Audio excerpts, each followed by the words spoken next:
সুতরাং মমতা বন্দ্যোপাধ্যায়ের একটা কথাও বিশ্বাস করার মতো নয়।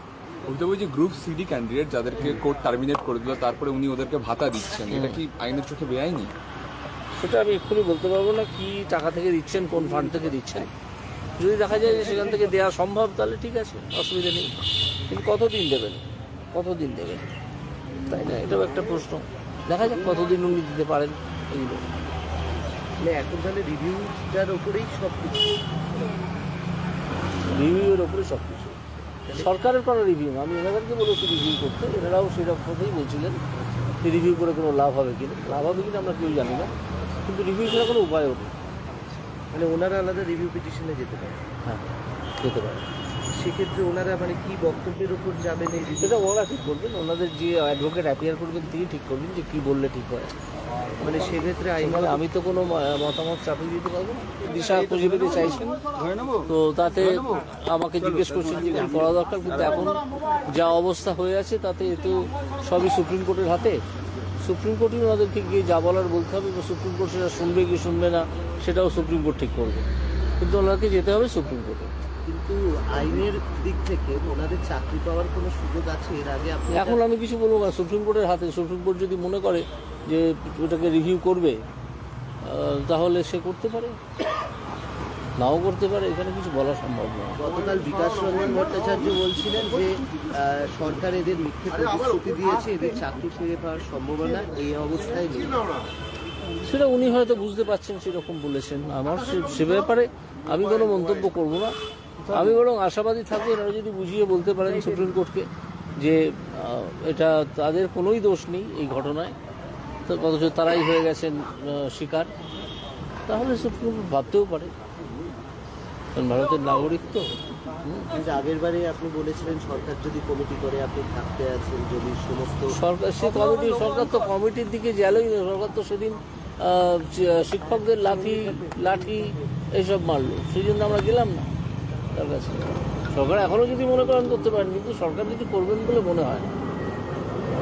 আইনগত দিক থেকে মানে কোনো সুযোগ আছে? আপনি কি না, সেই মানে রিভিউতে যাওয়া, গিয়ে আশায় বুক বেঁধে থাকা যে সুপ্রিম কোর্ট হয়তো রিভিউটা শুনবে, যদি শোনে সেখানে অনেক কথা বলার থাকবে।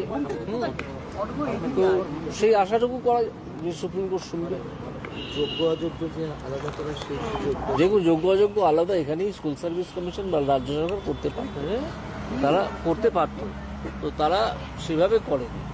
কারণ রাজ্য সরকারও চাইছে এই ব্যাপারটা নিয়ে একটা জটিলতা থেকে যায়। কারণ রাজ্য সরকারের যারা চালান সেই তৃণমূলের দুর্নীতির কারণেই তো এদের এই অবস্থা আজকে। হ্যাঁ, তো সেই জন্য রাজ্য সরকার চাইছে যে আমাদের দুর্নীতি ধরা পড়ে গেছে, আমি যতটা সম্ভব এদেরকে বিপদে ফেলে রাখবো। আইনি পথে কি সুরাহা মিলতে পারে? না, ওই রিভিউ অ্যাপ্লিকেশন করবে, তার নতুন করে আইনি পথে কি হবে? রিভিউ অ্যাপ্লিকেশনে যদি সুপ্রিম কোর্ট মনে করে সুপ্রিম কোর্ট শুনতে পারে। রাজ্য সরকার এসএসসি যদি সদিচ্ছা থাকতো তাহলে আগে কি সম্পূর্ণ তথ্য দিয়ে এদের বাঁচানো যেত না? নিশ্চয়ই বাঁচানো যেত। জাস্টিস দিবাংশু বসাকের বেঞ্চ স্কুল সার্ভিস কমিশনকে এবং রাজ্য সরকারকে বহুবার বলেছে সম্পূর্ণ তথ্য দিতে, কিন্তু তারা ইচ্ছে করে দেয়। মমতা বন্দ্যোপাধ্যায় বারবার বলছেন এদের প্রতি আমি সহানুভূতিশীল। না, ওসব মুখের কথা। মমতা বন্দ্যোপাধ্যায় একটা কথাও রাজনীতির বাইরে গিয়ে বলেন না। তার রাজনৈতিক ধান্দা যেটা, সেই রাজনৈতিক ধান্দাটা কিসে পূরণ হবে সেটা ভেবে তিনি সব কথা বলেন। আপনারা মমতা বন্দ্যোপাধ্যায়কে চেনেন, আমার চেয়েও ভালো চেনেন, আপনারা তো অনেক কভার টভার করেন।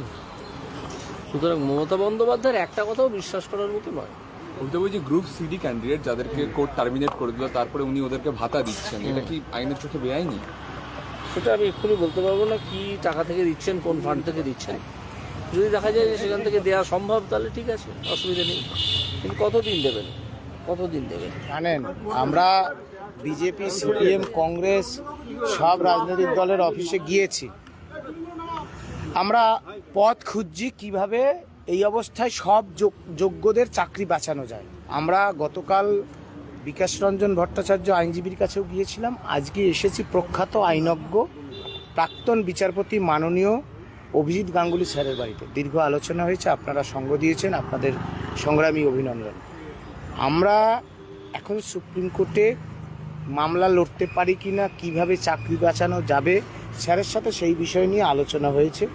সব বিষয়ে বলার প্রয়োজন নেই, তবে কারা দুর্নীতির সুবিধা পেয়ে চাকরি নিল আর কারা নিল না, ওএমআর এর মিরর ইমেজের কপি, সেই কপি পাবলিক ডোমেনে প্রকাশ করার দাবিতে রাস্তার লড়াইয়ে আমরা প্রকৃত অর্থে অনশনকারীদের পক্ষে আমরা লড়ব, বুক চিতিয়ে চোয়াল শক্ত করে লড়ব, সুপ্রিম কোর্টেও আমরা লড়ব। আগামী কালের মধ্যেই আমরা এই মামলা ফাইল করার চেষ্টা করছি যে ওএমআর এর মিরর ইমেজের কপি।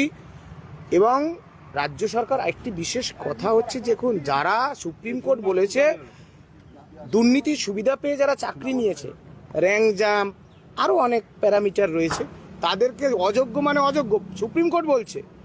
রাজ্য সরকারকে বলছে আপনারা মাস্ট বি টার্মিনেট।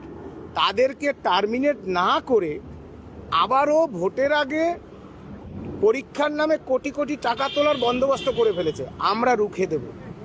যোগ্য চাকরিহারাদের সব অংশের কাছে আমাদের আহ্বান, আমরা রুখে দেব, আপনারা আমাদের পাশে থাকুন। আপনারা আলাদা রিভিউ পিটিশনে যাবেন, যেরকম বলছেন যে সুযোগ আছে আপনাদের রিভিউ? দেখুন, অনেকেই মামলা করেছে, আমি সহ আমার কিছু সাথী শুভঙ্কর অনেকেই, আমরা এখনও কোথাও ওকালতনামায় সই করিনি, কারণ আমরা শেষ মুহূর্ত পর্যন্ত পথ খুঁজছিলাম বা খুঁজে চলেছি এখনও, যে কোন পথে এখন সুপ্রিম কোর্টের মামলা চলছে, সুতরাং আইনের মাধ্যমেই আপনাদের এই মামলা জিততে হবে। পাশাপাশি রাস্তার লড়াই, প্রকৃত লড়াই, সেই লড়াই ছাড়া এই স্বৈরাচারী চোর দুর্নীতিগ্রস্ত রাজ্য সরকারের বিরুদ্ধে আপনারা লড়ে পেরে উঠবেন না। সুতরাং কোর্টের লড়াইয়ের জন্য যে আইনগত যে দিক, সে বিশিষ্ট আইনজীবী বিকাশ রঞ্জন ভট্টাচার্য হোক আর প্রখ্যাত আইনজ্ঞ মাননীয় প্রাক্তন বিচারপতি অভিজিৎ গঙ্গোপাধ্যায় স্যারের সাথে আমাদের যে দীর্ঘ আলোচনা, তাতে আমরা যে সিদ্ধান্তে এসেছি সবটা বলার প্রয়োজন নেই। কোর্টে দেখা হবে, যোগ্যদের চাকরি বাঁচাতে হবে। আমাদের একটাই উদ্দেশ্য, যারা কোনো অপরাধ করলো না, কিচ্ছু করেনি, কোনো দুর্নীতির সাথে যুক্ত নেই, এটা স্টাবলিশড, সরকারও জানে, তাহলে তাদের চাকরি যায় কি করে? আমরা এই ভারতবর্ষের সংবিধানকে যারা আমরা পড়াশোনা করেছি, আমরা সেই তথ্য নিয়ে সুপ্রিম কোর্টের কাছে যাব। বিকাশবাবু যে কালকে বললেন যে তোমার মিথ্যে প্রতিশ্রুতি দিচ্ছে সরকার চাকরি বাঁচানোর ক্ষেত্রে, আজকে এখান থেকে কোনো আশ্বাস পেলেন? দেখুন, বিকাশ রঞ্জন ভট্টাচার্য তিনি একজন বিশিষ্ট আইনজীবী, তিনি আইনের ভাষা বলবেন, তিনি আইনজীবীদের ভাষা বলবেন, সেটা তার বক্তব্য। সেই বক্তব্য নিয়ে আমার টিপ্পণী করার অধিকার নেই, আমি করবো না।